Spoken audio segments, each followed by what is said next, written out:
Hi guys, welcome to English for WBCS. Guys, এর আগে আমি একটি ভিডিও বানিয়েছিলাম যে ডাব্লিউবিসিএস মেন্স এসে রাইটিংয়ে একটি শকিং ট্রেন্ডস লক্ষ্য করা গেছে। তুমি যদি 2021, 22 এবং 23-র এসে পেপারটা তুমি যদি অ্যানালাইজ করো ডাব্লিউবিসিএস এর, তাহলে তুমি দেখবে যে ট্রেন্ডটা কিন্তু সত্যি খুব শকিং। অর্থাৎ এসে যে বিষয়টা সেটা দিনকের দিন কঠিন হয়ে যাচ্ছে এটা বলবো না, কিন্তু অনেকটাই ক্রিটিক্যাল হয়ে যাচ্ছে লেখার জন্য। কারণ দেখো, এসে লিখতে গেলে তোমার হাতে তো কিছু কন্টেন্ট থাকতে হবে, যার জন্য বই মুখস্থের দিন কিন্তু এবার সত্যি শেষ। বই মুখস্থ করে, অনলি বই মুখস্থ করে এসে রাইটিং আর হবে না, ঠিক আছে? বইয়ের সাথে সাথে তোমাকে আরও অনেক কিছু লক্ষ্য রাখতে হবে, যার জন্য আজ থেকে আমি স্টার্ট করছি ফ্রি ক্লাস, ঠিক আছে? এটা আমাদের ফ্রি ক্লাস নাম্বার 1, যেখানে আমি ডিসকাস করব যে কোনো টপিকের ওপরেই কিন্তু এসে আসতে পারে এক্সামে। তোমার জানা টপিক হতে পারে, তোমার অজানা টপিক হতে পারে, বা এমন টপিক দিয়ে দিতে পারে যেটার ওপরে তুমি হয়তো প্র্যাকটিস করোইনি, তোমার হয়তো একদম আনকমন পড়ে গেছে। তো তখন তুমি কিভাবে সেই এসেটাকে লিখতে পারবে এবং কি অ্যাপ্রোচ থাকবে, সেই অ্যাপ্রোচে যদি না লেখো তাহলে একটা নাম্বারও পাবে না। হয়তো তুমি একটা এমন এসে টপিক পেয়েছো যে এসে টপিকে তুমি পড়েছো, ঠিক আছে, তোমার কাছে লেখার জন্য অনেক কিছু আছে, কিন্তু তুমি যদি এই অ্যাপ্রোচটা ফলো না করো তাহলে কিন্তু তুমি একটি নাম্বারও পাবে না, ঠিক আছে? যার জন্য আমরা এই সিরিজটার নাম দিয়েছি অষ্টাঙ্গিক মার্ক অফ এসে রাইটিং। বই মুখস্থের দিন কিন্তু শেষ, তোমাকে এখন থেকে এইভাবে করতে হবে যেভাবে আমরা এই ভিডিওতে ডিসকাস করব। তো দেখো, এর ওপরে টোটাল 3টে ভিডিও আমরা তুলবো, ঠিক আছে? এসে রাইটিং এই ফ্রি ক্লাসে, এটা আমাদের ক্লাস নাম্বার 1। তো এই ভিডিওতে আমরা অনলি ইন্ট্রোডাকশনটা নিয়ে ডিসকাস করব, অর্থাৎ একটা এসে রাইটিংয়ের ইন্ট্রোডাকশনটা কতটা ইম্পর্টেন্ট এই ভিডিওটা পুরোটা না দেখলে তুমি বুঝতে পারবে না, ঠিক আছে? তাই হাতে টাইম যদি থাকে, ইচ্ছা যদি থাকে, টাইমের থেকেও বড় কথা হচ্ছে ইচ্ছা, যদি ইচ্ছা থাকে তাহলে ভিডিওটা পুরো দেখো, তোমার কাজেই লাগবে। এরপর আমরা সেকেন্ড ভিডিও আনবো যেখানে আমরা বডি, অর্থাৎ একটা এসের ইন্ট্রোডাকশনের পর বডিটাকে কিভাবে ইন্ট্রোডাকশনের সঙ্গে মানে তোমার অ্যাডজাস্ট করতে হয় এবং বডির মধ্যে কি কি থাকে, কিভাবে বডিটাকে লেখার অ্যাপ্রোচটা থাকবে সেটা ডিসকাস করব। এবং থার্ড ভিডিও আনবো সেটা কনক্লুশনের উপর, অর্থাৎ ইন্ট্রোডাকশন এবং বডি এই দুটো মিলিয়ে আমরা কনক্লুশনটা কিরম কনক্লুশন লিখবো, ঠিক আছে, তার টোন কি হবে, নেগেটিভ পজিটিভ নিউট্রাল, তার টোনটা কী হবে, সেইগুলো সমস্ত আমি ডিসকাস করব, ঠিক আছে? তো 3টে ভিডিও এই সিরিজে আমাদের আসবে। তো ইন্ট্রোডাকশানে দেখো, ইন্ট্রোডাকশান টোটাল তুমি যদি 700 ওয়ার্ডস লেখো, আমি ধরে নিচ্ছি মানে 700 ওয়ার্ডস হচ্ছে মিনিমাম, ঠিক আছে? 40 মার্কসের একটা এসে লিখতে হয়, তার মধ্যে আমি ধরে নিচ্ছি যে তুমি মিনিমাম 700 ওয়ার্ডসের লিখবে। অ্যাকচুয়ালি এটা 700 থেকে, এটা 750 থেকে মোটামুটি 1000 ওয়ার্ডসের মধ্যে লিখতে হয়, ঠিক আছে? লিখলে মার্কসটা একটু ভালো পাওয়া যায়, কিন্তু দেখো 700 থেকে 1000 ওয়ার্ড যা তা লিখে দিয়ে চলে আসলে কিন্তু হবে না। তোমার লেখাটা এতটাই অথেন্টিক এবং এতটাই সুন্দর এবং লজিক্যাল ফ্লো থাকতে হবে যেন সেই লেখাটা দেখে বোঝা যায় যে হ্যাঁ, তুমি শুধু লেখার জন্য লেখোনি, অ্যাকচুয়ালি তোমার লেখার মধ্যে এই ফ্লোটা থাকবে। এটাকে বলা হয় ইন্ট্রোডাকশন। তো ইন্ট্রোডাকশনে এই 4টি পয়েন্ট থাকবে। সবার প্রথমে বলি যে ওয়ার্ড তুমি টোটাল এসে লিখবে তার যেন 10 to 15%, ঠিক আছে, রাইটিং এই ইন্ট্রোডাকশনের মধ্যে থাকে। অর্থাৎ 700 ওয়ার্ড লিখলে মোটামুটি ধরে রাখো 105 ওয়ার্ড, মিনিমাম 105 ওয়ার্ড, 105 ওয়ার্ডস যেন তোমার ইন্ট্রোডাকশনে থাকে, ঠিক আছে? এবং তুমি যদি 1000 ওয়ার্ডসের লেখো, মানে তোমার হাতে যদি লেখার অনেক কিছু থাকে পয়েন্টস, তাহলে তুমি মোটামুটি এটাকে অনেকটা মানে বাড়াতে পারো। তুমি মোটামুটি ধরো 150 ওয়ার্ডস পর্যন্ত নিয়ে যেতে পারো, ঠিক আছে? 15% হচ্ছে 150 ওয়ার্ডস তুমি পর্যন্ত কিন্তু লিখতে পারো। তাহলে ইন্ট্রোডাকশনের ওয়ার্ড যে ব্যাপারটা, ওয়ার্ড লিমিটটা, সেটা ম্যাটার করে। কারণ অনেক কিছু লেখার দরকার হয়, কারণ ইন্ট্রোডাকশনই বলে দেবে যে বডিতে কি থাকবে, ঠিক আছে? তো ইন্ট্রোডাকশন কি দিয়ে স্টার্ট করবে? দেখো, এখন যে ট্রেন্ড, যে ধরনের এসে আসছে, ঠিক আছে, 2023-র যদি তুমি ভিডিওটা না দেখে থাকো তাহলে আমি উপরে আই বটনে দিয়ে দিচ্ছি, এই ভিডিও ডেসক্রিপশনে দিয়ে দিচ্ছি, গিয়ে দেখো। যে টপিকগুলো, এমন একটি টপিক যে টপিকগুলো আমাদের সোশিও ইকোনমিক যে ম্যাটারগুলো রয়েছে সেগুলোকে নিয়ে, যেমন ওমেন এম্পাওয়ারমেন্ট আছে, যেমন ধরো আমাদের যে ন্যাশনাল এডুকেশন পলিসি ছিল সেটা আছে, যেমন ধরো এজিইং আছে, অর্থাৎ আমাদের যে বয়স হয়ে যাচ্ছে, দেশের বয়স হয়ে যাচ্ছে, মানুষের বয়স হয়ে যাচ্ছে, তার জন্য মানে ডেমোগ্রাফিক যে ডিভিডেন্ড সেটার উপরে যে এফেক্ট পড়ছে, তাহলে সোশিও ইকোনমিক যে ইস্যুসগুলো আছে সেগুলো নিয়ে বেশি, সেই টপিকের ওপর বেশি তোমার এসে আসে। তাহলে এই ধরনের এসেকে প্রথমেই আই ক্যাচিং বানাতে গেলে, ইন্ট্রোডাকশনটা আই ক্যাচিং থাকবে, অ্যাজ ওয়েল অ্যাজ বলে দেবে যে বডিতে কি থাকবে। আই ক্যাচিং বানাতে গেলে তুমি শুরু করো, start with a quote, anecdote or fact, ঠিক আছে? হয় কারুর কোট দিয়ে আরম্ভ করো, এই কোটটাই বেশি প্রেফার করা যাচ্ছে, ঠিক আছে? অ্যানেকডোট এবং ফ্যাক্টসের থেকে আমি বলবো তুমি কোটস দিয়েই আরম্ভটা বেশি করতে পারো। তার জন্য তোমাকে কি পড়তে হবে, দেখো ইন্ট্রোডাকশনের জন্য কি পড়তে হবে সেটা তুমি এখানেই জেনে গেলে। ইন্ট্রোডাকশনের জন্য তোমাকে পড়তে হবে বিভিন্ন যে ফেমাস পার্সোনালিটি রয়েছেন, যেমন রবীন্দ্রনাথ, বিবেকানন্দ, ঠিক আছে, মাদার টেরিজা, নেলসন ম্যান্ডেলা, ঠিক আছে, এই ধরনের যে ফেমাস পার্সোনালিটি আছে তাদের কোট পড়তে হবে, মহাত্মা গান্ধী, ঠিক আছে, বি আর আম্বেদকর, এদের কোটগুলো তোমাকে পড়তে হবে। যেমন দেখো, ধরো ওমেন এম্পাওয়ারমেন্টের উপরে একটি এসে এসেছে, ঠিক আছে, তাহলে তুমি সেখানে রবীন্দ্রনাথ অথবা বিবেকানন্দের উক্তি বা কোট দিয়ে তুমি স্টার্ট করতে পারো। ক্লাইমেট চেঞ্জের উপরে এসে এসেছে, তাহলে সাম্প্রতিক তুমি ইউনাইটেড নেশনের রিপোর্ট বা ডেটা দিয়ে তুমি স্টার্ট করতে পারো, ঠিক আছে? তাহলে কোট অথবা ফ্যাক্টস দিয়ে তুমি পেয়ে গেলে যে কিভাবে স্টার্ট করতে হবে। এইবারে তুমি স্টার্ট করার পর সেটার খুব সুন্দর করে একটি ডেফিনিশন দাও, যে টপিকটার উপরে তুমি এসে লিখছো সিম্পল ওয়ার্ডস ইউজ করো, বোমব্যাস্টিক ওয়ার্ড ইউজ করবে না, কোনো রকম কমপ্লেক্স সেন্টেন্স, কম্পাউন্ড সেন্টেন্স যতটা সম্ভব অ্যাভয়েড করার চেষ্টা করো, হুইচ, দ্যাট, ঠিক আছে, এই ধরনের ওয়ার্ডসকে তুমি যেভাবে হোক অ্যাভয়েড করার চেষ্টা করো। এবং mention relevance, why important today, এই এসেটা আজকের জন্য কেন রিলিভেন্স, কেন ইম্পর্ট্যান্ট। ধরো ওমেন এম্পাওয়ারমেন্ট এর উপর একটা এসে এসেছে, তাহলে সেই ওমেন এম্পাওয়ারমেন্টটা আজকের জন্য কতটা ইম্পর্ট্যান্ট, ঠিক আছে, কেন ইম্পর্ট্যান্ট সেটা তুমি বলো।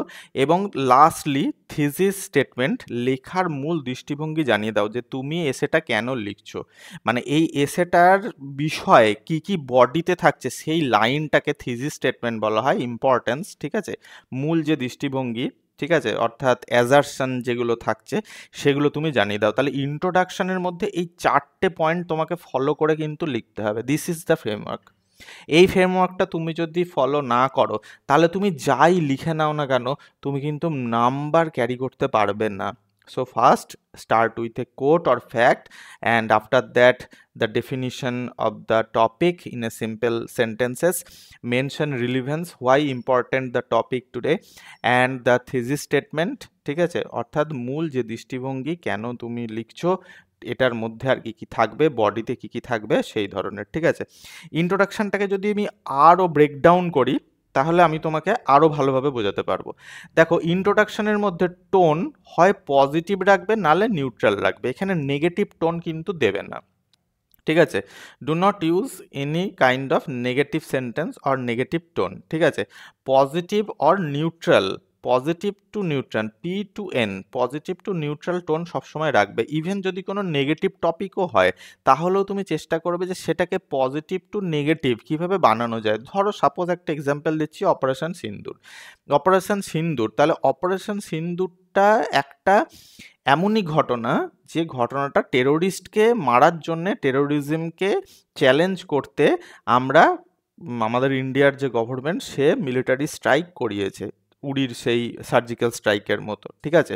তাহলে এটার পজিটিভ টু নিউট্রালে যাও, এটার পজিটিভটাকেই তুমি সবসময় বলার চেষ্টা করো, নেগেটিভ বলো না যে হ্যাঁ, মানে ইন্ট্রোডাকশনে নেগেটিভ বলো না যে হ্যাঁ আমাদের দেশে সে ক্ষতি করে গেছে, ওই পাকিস্তান তাদের জোর দেখিয়েছে, নো, জাস্ট ইন্ডিয়ার পাওয়ার, ইন্ডিয়া কেন করেছে, ঠিক আছে, এটা ডাইরেক্ট চ্যালেঞ্জ, এসব বলার চেষ্টা করো। যাই হোক, তো হুক দিয়ে শুরু করো, এটাকে বলা হয় হুক। হুক মানে হচ্ছে কি না, যারা পড়ছে তাদের যে অ্যাটেনশন সেটাকে প্রথমেই গ্র্যাব করো। ধরো ওমেন এম্পাওয়ারমেন্ট যদি হয়, তাহলে রবীন্দ্রনাথ বলছেন when women are honoured divinity blossoms there, ঠিক আছে। বুঝতে পারছো কি ধরনের একটা তোমার কোট আমরা এখানে ইউজ করেছি রবীন্দ্রনাথের। যদি ক্লাইমেট চেঞ্জের এসে হয়, তাহলে according to IPCC 2023 was the hottest year ever recorded. দেখতে পাচ্ছ, তাহলে হয় আমরা কোনো একটা তোমার কোট এখানে ইউজ করেছি, অথবা যদি ক্লাইমেট চেঞ্জ বা এই ধরনের কোনো এসে থেকে থাকে তাহলে সেখানে আমরা ফ্যাক্ট ইউজ করেছি। অ্যানেকডোটস মানে হচ্ছে কি না কোনো একটা ব্যক্তি বা কোনো একটি ঘটনার যেটার হয় খারাপ নাহলে ভালো দিক, অর্থাৎ মানে মানে রহস্য কৌতুকময় কোনো একটা ঘটনা থাকবে, না হলে হয়তো দুঃখী দুঃখী ঘটনা থাকবে, তাকে অ্যানেকডোট বলা হয়। তো যাই হোক, কোট অথবা ফ্যাক্টস দিয়ে তুমি এই ধরনের সেন্টেন্স লিখতে পারো।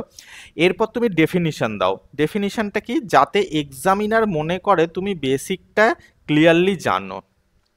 তাহলে অবশ্যই ডেফিনিশন দিতে কিন্তু ভুলবে না। কোট দিয়েই কিন্তু ডাইরেক্টলি তুমি অন্য কিছু লিখতে চলে যাবে না।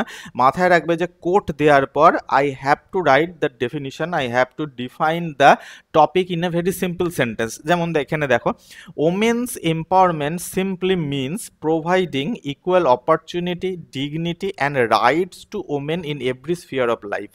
তার মানে এই ধরনের, এটা তুমি ছোট করে দেখালাম, এই ধরনের ডেফিনিশন তোমাকে রেডি করতে হবে। তাহলে ইন্ট্রোডাকশনের জন্য তুমি কি কি রেডি করবে সেই ফ্রেমওয়ার্কটা তুমি পেয়ে গেলে। সবার প্রথমে তোমাকে রেডি করতে হবে কি না, কিছু ফেমাস মানুষের উক্তি, কোট, কিছু ফ্যাক্টস, ঠিক আছে, অর্থাৎ বিভিন্ন ধরো নীতি আয়োগের কোনো ইন্ডেক্স এলো, কোনো রিপোর্ট এলো, সেগুলো সম্পর্কে কি বলা হয়েছে সেগুলো, আর ধরো কোট, ঠিক আছে, বিভিন্ন ফেমাস পার্সোনালিটির কোট আমি আগেই বলেছি। এরপরে না ডেফিনিশন তোমাকে কিন্তু যেভাবেই হোক রেডি করতে হবে। যেমন এইচডিআই সম্পর্কে তুমি ডেফিনিশন করো, হিউম্যান ডেভেলপমেন্ট ইন্ডেক্স, যেখানে স্বাস্থ্য আছে, শিক্ষা আছে, আমাদের লাইফের লনজিভিটি আছে, ঠিক আছে, হেলথ আছে। তাহলে এগুলোর ওপরে তুমি ডেফিনিশন আনো। এবং ওমেন এম্পাওয়ারমেন্ট থেকে প্রত্যেক বছর একটা করে জিজ্ঞাসা করা হচ্ছে, ইভেন আমার তো মনে হয় 2024-এর এসেতেও ওমেন এম্পাওয়ারমেন্টের উপরে জিজ্ঞাসা করা হবে, কারণ আমাদের যে অপারেশন সিন্দুর সেখানেও দুজন কিন্তু মহিলা অফিসার ছিল, তাই তো, এয়ারফোর্সের। তো যাই হোক, তুমি ডেফিনিশনটা খুব সুন্দর করে লিখতে হবে। এরপর রিলিভেন্সটা লিখো, আজকের কনটেক্সটে কেন জরুরি, ঠিক আছে, রিলিভেন্সটা আজকের কনটেক্সটে কেন জরুরি এটা খুবই ইম্পর্ট্যান্ট, এটাও তোমাকে লিখতে হবে। এবং ফাইনালি কি না, থিসিস স্টেটমেন্ট 1 বা 2 লাইন দিয়ে পুরো এসের দিক নির্দেশনা জানিয়ে দাও। যেমন এখানে আমি লিখেছি দেখো, দিস এসে explores the historical roots, present challenges and the way forward to ensure true empowerment of women। তুমি এই দিস এসে এইটা লেখার দরকার নেই, ঠিক আছে, দিস এসে এইটা লেখার দরকার নেই, এখানে তুমি উই লিখতে পারো। তাহলে we explore the historical root, present challenges and the way forward to ensure true empowerment of women. Clear হয়ে গেল। তাহলে আমি এই যে ইন্ট্রোডাকশনটাকে আরও ব্রেকডাউন করে তোমাদের দেখিয়ে দিলাম যে কিভাবে ইন্ট্রোডাকশন করতে হয়, ইন্ট্রোডাকশন করার ফ্রেমওয়ার্ক কি, এবং ইন্ট্রোডাকশনের জন্য তোমার স্পেশাল একটা প্রিপারেশন থাকবে, মানে প্রত্যেকটার জন্য, ইন্ট্রোডাকশনের জন্য, বডির জন্য এবং কনক্লুশনের জন্য আলাদা আলাদা প্রিপারেশন নিতে হয়, ওই একবারে মুখস্থ করে চলে যেতে নেই, ঠিক আছে। আচ্ছা, এবার আমরা টাইপস অফ ইন্ট্রোডাকশন দেখব, অর্থাৎ ইন্ট্রোডাকশন কত রকমের হয়, তুমি কত রকমের ইন্ট্রোডাকশন লিখতে পারো। প্রথম হচ্ছে কোট বেসড ইন্ট্রোডাকশন, যাকে ইন্সপিরেশনাল ইন্ট্রোডাকশন বলা হয়। ফ্যাক্ট বেসড ইন্ট্রোডাকশন, যাকে অ্যানালিটিক্যাল ইন্ট্রোডাকশন বলা হয়। অ্যানেকডোটাল অথবা এঙ্গেজিং ইন্ট্রোডাকশন বলা হয়, ঠিক আছে, যেখানে ছোট ছোট গল্পের মতো করে দেওয়া থাকে, যেমন মুঘল সাম্রাজ্যের ধ্বংসের কারণ ব্রিটিশরা ছিল, নিজেদের মধ্যে খাওয়াখাই ছিল, এটসেট্রা। আচ্ছা, ফিলোসফিক্যাল হচ্ছে কি না, থট প্রভোকিং, অর্থাৎ এখানে একটু কবি কবি ভাব নিয়ে, এটা কি হবে, এটা হলে তাহলে অমুকটা কি হতে পারে, কেন তুমি ওরাম করছো, তুমি জেনে শুনে কেন তুমি এরাম করছো, ঠিক আছে, এই ধরনের ফিলোসফিক্যাল অর্থাৎ দার্শনিক চিন্তাবিদদের মতো যে ইন্ট্রোডাকশন। তাহলে এই 4টে ইন্ট্রোডাকশনই তুমি লিখতে পারো, this 4 introduction, types of introduction. তুমি যে কোনো ওয়ান অফ দেম তুমি কি চুজ করতে পারো। তবে আমি তোমাদের বলবো যে যদি খুব সহজে অল্প খাটনিতে তুমি লিখতে যাও, তাহলে এই কোড বেসড আর ফ্যাক্ট বেস এই দুটোই বেশি চলে, ঠিক আছে, অর্থাৎ এই দুটোই কিন্তু নাম্বার ফেচ বেশি করে, ঠিক আছে। তো চলো আমরা মুভ করি। এবার আমরা ফার্স্ট কোট বেসড ইন্ট্রোডাকশনটা দেখি, যাকে আমরা ইন্সপিরেশনাল ইন্ট্রোডাকশন বলবো। দেখো আমি এখানে একটা তোমাদের ডেমো দেখাচ্ছি, তোমাদের এইভাবে প্র্যাকটিস করতে হবে যদি কোট বেসড ইন্ট্রোডাকশন তোমরা লিখতে যাও। তো there is no chance for the welfare of the world unless the condition of women is improved। Swami Vivekananda. তাহলে ওমেন এম্পাওয়ারমেন্টের উপরে যদি ইন্ট্রোডাকশন, একটা পাওয়ারফুল পাওয়ার ফ্যাক্ট ইন্ট্রোডাকশন তুমি যদি লিখতে যাও, তাহলে সবার প্রথমে বললাম যে তোমাকে কি করতে হবে না, কোট বেস লিখতে হবে। তাহলে কোট বেসটা কি না, আমি সবার প্রথমে স্বামী বিবেকানন্দের ওমেন এম্পাওয়ারমেন্টের উপরে একটি কোড দিয়ে দিলাম এবং আমি লিখে দিলাম যে স্বামী বিবেকানন্দ এই ধরনের ইন্ট্রোডাকশন মানে এই ধরনের সেন্টেন্স বলেছিলেন। The words of Vivekananda still echo in 21st century India, where women constitute nearly half the population yet continued to face social, economic and political discrimination. দেখতে পাচ্ছ? তাহলে বিবেকানন্দের যে এই তোমার কোট, সেটা আজও ওয়ার্ডগুলো আজও ইকো করছে 21st সেঞ্চুরিতে, যেখানে ওমেনরা আমাদের পপুলেশনের হাফ সংখ্যক ওমেন হওয়া সত্ত্বেও তারা কিন্তু বিভিন্ন ধরনের যে ডিসক্রিমিনেশন, বৈষম্যতা তারা ফেস করছে আমাদের সোশ্যাল, ইকোনমিক অ্যান্ড পলিটিক্যাল যে ডাইমেনশনস আছে সেখানে। Women empowerment therefore is merely a slogan but necessity to ensure justice, equality and national development. এই দেখো, এই যে সেন্টেন্সটা আমি লিখলাম, ওমেন থেকে এই পর্যন্ত যে সেন্টেন্সটা আমি লিখলাম, এটাকে বলা হয় থিসিস সেন্টেন্স। অর্থাৎ আমি এইগুলোর ওপরে, এই যে to ensure justice, equality, national development, এই যে আমি তিনটে পয়েন্ট এখানে দিলাম, তার মানে হচ্ছে আমি এই তিনটে পয়েন্টের উপর ডিসকাস করব বডিতে। একে বলা হয় থিসিস স্টেটমেন্ট। বোঝা গেল? তাহলে শুধু এর মধ্যে আমি যেটা লিখিনি সেটা হচ্ছে ইন্ট্রোডাকশনের পর, ইন্ট্রোডাকশনের মধ্যে আমাদের এই জায়গায় ডেফিনিশন দেওয়াটা দরকার ছিল। সে ডেফিনিশনটা আমি এটার মধ্যে রাখিনি। কেন না, ডেফিনিশনটা তো আমি তোমাদের বলে দিলাম যে ডেফিনিশন দিতে হয়, আর এটাই রাখলে মানে যে স্পেসটা অনেকটা ছোট হয়ে যেত, লেখাগুলো ছোট ছোট হতো। ঠিক আছে? তাহলে এটা হলো কোট বেসড ইন্ট্রোডাকশন। একটা দেখলে একে ইন্সপিরেশনাল ইন্ট্রোডাকশন বলা হয়। এরপরে আমরা দেখব কি না, ফ্যাক্ট বা রিপোর্ট বেসড ইন্ট্রোডাকশন, যাকে আমরা অ্যানালিটিক্যাল বলি। According to the World Economic Forum's Global Gender Gap Report 2024, India ranked 127th out of 146 countries in terms of gender equality. এই দেখো, আমরা ফার্স্ট 2 to 3 লাইন্সের মধ্যে আমরা কিন্তু ফ্যাক্ট বা রিপোর্ট দিয়ে দিলাম। তার মানে আমাদের ইন্ট্রোডাকশনের জন্য আইদার কোটস মুখস্থ করতে হবে, অর আমাদের কিন্তু ফ্যাক্ট অথবা রিপোর্ট আমাদের মাথায় রাখতে হবে, current affairs based. Such statistics reflect the gap between constitutional promises and social reality. তাহলে এই যে স্ট্যাটিস্টিক্যাল যে রিফ্লেকশনটা আমাদের সামনে আসছে, ঠিক আছে, reflect the gap between constitutional promises and social reality. তাহলে কনস্টিটিউশন কি প্রমিস করেছিল আমাদের কাছে, আর তার মধ্যে কি প্রমিস করা আছে, আর সোশ্যাল রিয়ালিটি কি, সেইটা তুলে ধরছে আমাদের এই ফ্যাক্ট। তাহলে বোঝা যাচ্ছে আমরা কিন্তু এখানে বিশেষ কিছু লিখছি না, আমরা একটা রিপোর্টকে ধরে বা ফ্যাক্টকে ধরে আমরা পরের সেন্টেন্সটা জেনারেট করছি। Women empowerment in this context becomes both A challenge to overcome structural barriers and an opportunity to unlock India's true demographic dividend. দেখতে পাচ্ছ? তাহলে আবার সেই থিসিস স্টেটমেন্ট। আমি এর মধ্যেও কিন্তু মাঝখানে যে ডেফিনিশন সেটা দিইনি, কারণ ডেফিনিশন তো সবারই জন্যই সেম হবে। বোঝা গেল? তাহলে এই ধরনের এটাকে বলা হয় ফ্যাক্ট বেসড বা রিপোর্ট বেসড। আচ্ছা, এরপরে আমরা যেটা দেখবো সেটা হচ্ছে অ্যানেকডোট বা স্টোরি বেসড ইন্ট্রোডাকশন, যাকে এঙ্গেজিং বলা হয়। দেখো, এটাও খুব সুন্দর, এটাও লিখতে পারলে খুব ভালো, তবে তোমাকে একটা এক্সাম্পল মাথায় রাখতে হবে যে কোনটার সঙ্গে কোনটা রিলেট করবে। When Malala Yousafzai was shot for demanding the right two education, the world realized that women's empowerment is not just a regional issue but a global struggle for dignity and equality. দেখতে পাচ্ছ? তাহলে এখানে একটা অ্যানেকডট বা ছোট্ট story telling করা হলো যে মালালা ইউসুফজাই পাকিস্তানের মেয়ে ছিল, সে তাকে গুলি করা হয়েছিল কেন না, সে পড়তে চেয়েছিল বলে। তখনই কিন্তু ওয়ার্ল্ড রিয়েলাইজ করতে পেরেছিল যে ওমেন্স এম্পাওয়ারমেন্টের প্রয়োজন আছে এবং এটা কোনো রিজিওনাল ইস্যু নয়, instead it is a global struggle for women's dignity and equality. বোঝা গেল? তাহলে অ্যানেকডোট বা স্টোরি বেস ইন্ট্রোডাকশন কি হয়? India with its vast diversity faces similar challenges. ভারতও কিন্তু, তবে হ্যাঁ, এই যে অ্যানেকডোট বা স্টোরি বেসডে কিন্তু যে স্টোরিটা তুমি দেবে সেইটাকে ইন্ডিয়ার সঙ্গে রিলেট করতে হবে, ইন্ডিয়া বা ওয়েস্ট বেঙ্গল, ঠিক আছে, তোমাকে রিলেট করতে হবে। ইন্ডিয়াও তার ভাস্ট ডাইভার্সিটির সাথে এই ধরনের চ্যালেঞ্জেস ফেস করছে, from rural women battling poverty to urban women shattering glass ceilings, empowerment remains the key to a just a progressive society. তাহলে থিসিস স্টেটমেন্ট আমরা তারপরে দিয়ে দিলাম, মাঝখানে তোমাকে কি দিয়ে দিতে হবে না, ডেফিনিশনটা অবশ্যই সিম্পল ওয়ার্ডে দিতে হবে। আমি এটার মধ্যেও ডেফিনিশন অ্যাড করিনি। So this is anecdotal introduction, okay. And lastly philosophical যাকে থট প্রভোকিং ইন্ট্রোডাকশন বলা হয় সেটা আমরা দেখি। দেখো বলছে, can a nation truly progress if half of its population is left behind?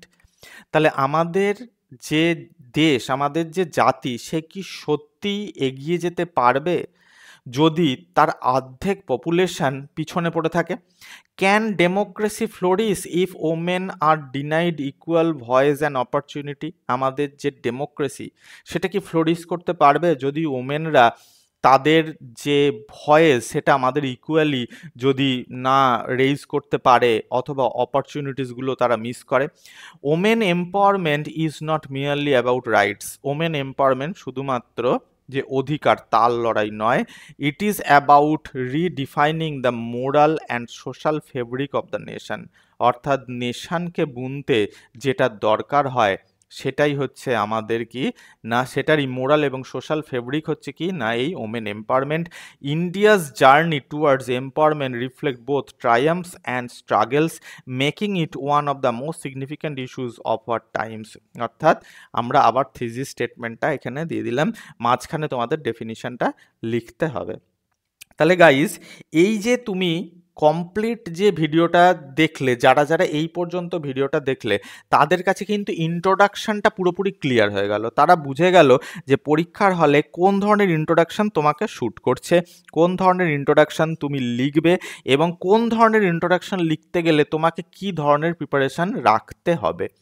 So guys, this is all for this video, this is enough for this video.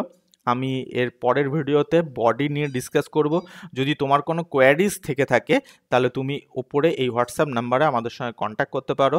অবশ্যই আমি তোমার কোয়ারিজের রিপ্লাই দিয়ে দেবো। Thanks for watching guys.